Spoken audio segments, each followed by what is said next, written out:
در آستانه سالگرد حاج قاسم عزیز هستیم و گفتیم چه کسی بهتر از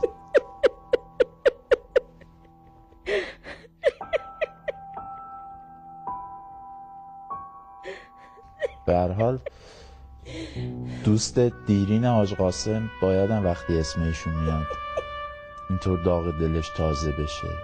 احساس تنهایی که با شهادت حاج قاسم کردم با هیچ کدوم از اینا نبود.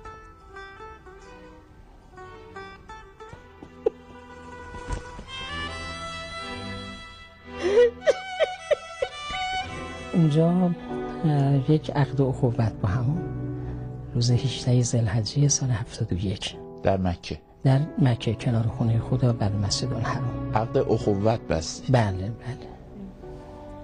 این صحنه ها 1 ساله.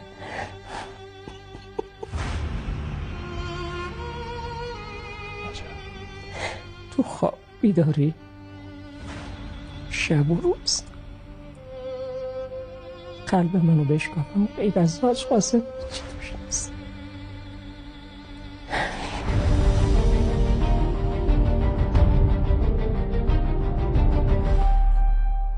سلام. در آستانه اولین سالگرد شهید عزیزمون حاج قاسم سلیمانی هستیم. به همین مناسبت در این قسمت از بدون تعارف گفتگو میکنیم با دوست 35 ساله ایشون که حتی با هم عقد اخوت هم بسته بودند و حاج قاسم در وصیت‌نامه‌اش وظیفه سنگینی رو بر عهده این دوست قدیمیش گذاشته بود. حاج آقای خالقی خیلی ممنون فرصت گذاشتید که ما خدمتتون برسیم. سلام عزیزم. گل پسر، خبرنگار بازجویی کی بودی تو؟ بدون تعارف اگه دنبال اعتراف گیری از مایی حقیقت ما چک نخورده هر بزی که تو بخوای میرقصونیم. در آستانه سالگرد حاج قاسم عزیز هستیم. آره دیگه راست میگی. قاسم ترکیده سردار دلارها. قاسم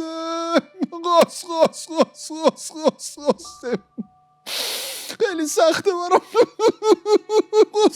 به هر حال دوست دیرین حاج قاسم بایدم وقتی اسم ایشون میاد اینطور داغ دلش تازه بشه.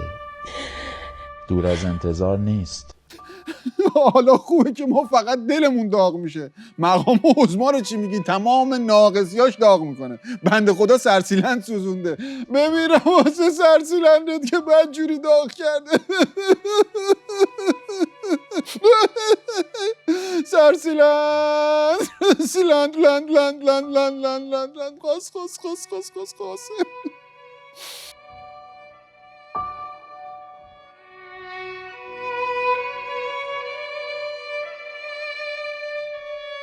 حاج آقا چند سال رفاقت داشتید با حاج قاسم؟ والا خیلی ساله. از بچگی حاج قاسم رشادت داشت دیگه. حماسه هایی خلق میکرد که اصلا انگشت به دهن میموندی. حالا کجا بگم؟ از دو در بازیاش بگم تو گردو بازی و تیله بازی و خلاصه اینا. با امام آتاری بازی میکردن، با عظما گرگم به هوا بازی میکرد و 8 سال فرار مقدس دست دست دست دست مدافعان حرم از این برم به اون برم برم. عقد اخوت بس؟ نه عقد اخوت؟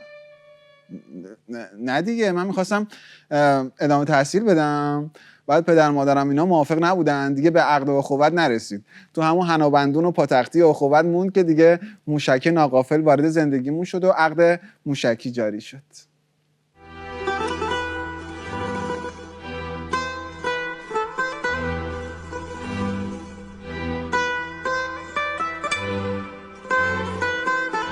ارتباطه چقدر نزدیک بود؟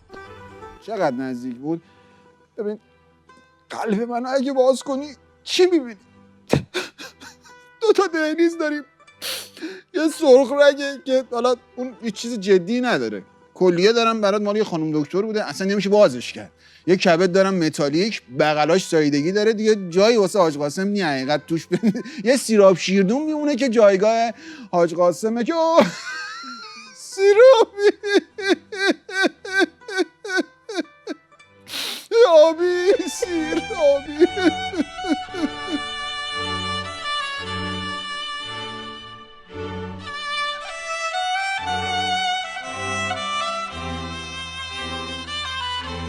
شما کار سیاسی دارید، دولتی، نظامی، چی که انقدر صمیمیتی شکل گرفت بین شما و حاج قاسم؟ صمیمیت که با سیاست ولایی و دولت حزب اللهی و اینا شکل نمیگیره، اینا که شوخیه. آره شما 2 تا از اون چمدونای پر از دلار حاج قاسم دیده باشی یا همچین صمیمیت تا عمق راهبردی وجودت نفوذ میکنه.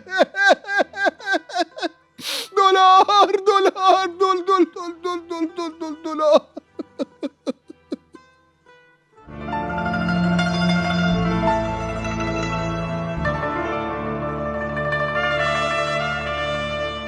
از نگرانی هاتون به ایشون نمیگفتید به هر حال تو خط مقدم مبارزه با تروریسم، تکفیری ها چیزی میگفتید بهشون؟ والا خیلی نگران ایشون نبودم، بیشتر نگران خودم بودم. به همین خاطر یا باهاش عکس نمیگرفتم یا اگه میگرفتم قایم میکردم تو هر کی باهاش عکس میگرفت 2 روز بعد میترکید زود. گوش میده اما عکسو میزدن رو هجلش. اما در رابطه با خودشون همونطور که گفتین ایشون اصلا یک وجود منتشری بود که اون روحیه تروریسم پروریش و عواطف جنایت محورش در حوزه فرو چپاندن ولایت در پاچه لبنان و سوریه و عراق و اینا واقعا نگران کننده بود. من که هر وقت اون سیمای خفن همچین سگ صورت ایشون یادم میاد به خودم همچین میترسم. بله به خودم میبالم که این همچین احساس واقعا.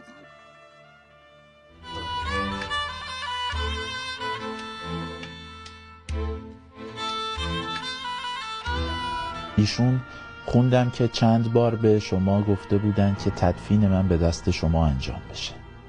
اولین بار کی گفتن؟ حالا این روزا دیگه با این اغتشاشا و ترکیدن‌ها اصلا هر لحظه باید آماده تدفین باشی. الان کلا خودم منم که اصلا یه مدت رفتم تو کار بیزنس کفن و دفن دیگه. خوبم واسه درآمدش خوبه. بعد میام. هنوز کفن شاهرودی خشک نشده، نوبت یزدی میشه. این یزدی تموم نشده ورژن مصباحش میاد. مصباح یزدی. حاج قاسم نترکیده، فخری زاده میترکه. خلاصه که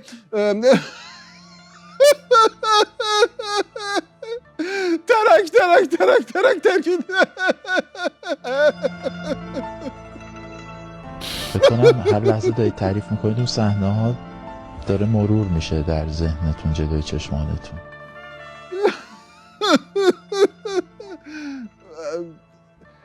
باز تو عجب بازجوی موزماری هستی یا 2 دقیقه بیشتری مصاحبه رو ادامه بدیم از زیر زبونم میکشی که من عامل صهیونیستام و با کووید 19 همکاری میکردم و از شرق و غرب و مرز و اینا. به حرف ایشون عمل کردید؟ در لحظه خاک سپاری کنارشون بودید با دستان خودتون شون به خاک سپاری؟ والا ما رفتیم واسه خاک سپاری ولی به قول آقای ظریف که همچین زده بودن که چیزی واسه خاک سپاری نمونده بود. حقیقت میدونی دیدم چند تا آرنج بزغاله و زانوی پنگوئن اونجا. گفتم اینا چیه؟ گفت این سرشه اینم باشه. بعد آقا جماعت لاشخورای لشکری و کشوری ریخته بودن مثل این قالیباف و سلامی و اینا ریخته بودن. یکی دنبال انگشترش بود آب کنه، یکی دنبال چمدون دلار میگشت، یکی دنبال کیف پولش بود. ما مونده بودیم اون زیزی گلو زینبشون، زینب حاج قاسم که اونم عموش حسن نصرالله برش زد بردش این خرج امنیت ما شد. حالا منتظریم که جسم ناقص مقام عظما رو بیارن برای کفن و دفن. حالا موندم از کجاش بگیرم با این ناقصیاش. عظما عظما عظما عظما دارم گریه میکنم. عظما گریه دیگه بیشتر از این که آقا دیگه اصرار نکن نمیاد. آقا آب لیمو گیری که نیستش که نمیاد.